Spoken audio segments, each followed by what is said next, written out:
Welcome, Seawolves, to this week's Stony Brook Newsbreak. I'm Eamon Gallinado, your anchor for today, and here's the latest news. Democrat-backed Susan Crawford won a seat on Wisconsin's Supreme Court, ensuring a liberal majority for at least 3 years. She beat Republican candidate Brad Schemmel, who was endorsed by Donald Trump and Elon Musk. Musk spent more than $21 million to back Schemmel, but Crawford celebrated her victory as a win for democracy. Voter turnout hit a record of 52%, the highest in state history for a Supreme Court election. As a little girl growing up in Chippewa Falls, I never could have imagined that I'd be taking on the richest man in the world.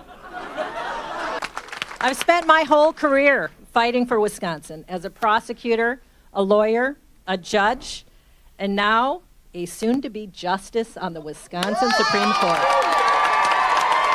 With this victory, Democrats will rule the court until at least 2028, affecting important decisions on abortion, voting rights, and more. In Florida, Republican candidates Randy Fine and Jimmy Petranos won special elections, bringing the party's control to 220 seats.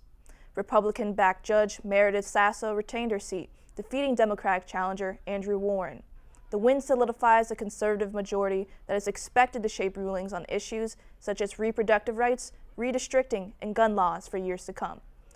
Florida Supreme Court elections have historically drawn lower turnout, but this year saw an increase with 48% of registered voters casting ballots. The clock is ticking towards what President Trump calls America's Liberation Day. He says he will unveil massive import taxes on all countries later this afternoon. It is not clear which countries will be impacted or which new levies will go into effect. We have Liberation Day, as you know, on April 2nd. Friend and foe. I always say friend and foe, but the friend in many cases is worse than the foe. They took advantage of us. But there was growing unease on what this tariff war means to the global economy. Europe did not start this confrontation. We think it is wrong. But my message to you today is that we have everything we need to protect our people and our prosperity. We have the largest single market in the world. We have the strength to negotiate. We have the power to push back. And the people of Europe should know that together we will always promote and defend our interests and our values, and together we will always stand up for our Europe. After weeks of conversation and debate over what the best tariff strategy would be, White House Press Secretary Caroline Leavitt confirmed in a briefing that President Trump would be revealing his finalized plans at a Rose Garden event later today. The lack of reciprocity contributes to our large and persistent annual trade deficit. The president has always said that the stock market is a snapshot of a moment in time, and he's doing what's best for Main Street and Wall Street. Leavitt claimed that President Trump has been working with his trade team to perfect the plan. Cory Booker set a new record for the longest Senate floor speech in U.S. modern history. His speech lasted 25 hours and 4 minutes. I want you to redeem the dream. Let's be bold in America, not demean and degrade Americans, not divide us against each other.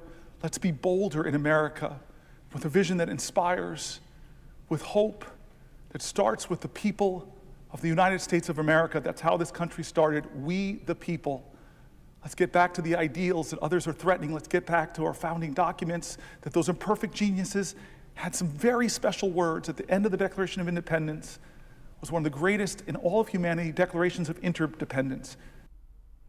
The New Jersey Democrat criticized President Trump's mass deportation plans, recent DOGE cuts to the Department of Education, and Republican efforts to shrink Medicaid and Social Security. Booker's speech topped the record set by Strom Thurmond, who spoke for over 24 hours against the Civil Rights Act of 1957.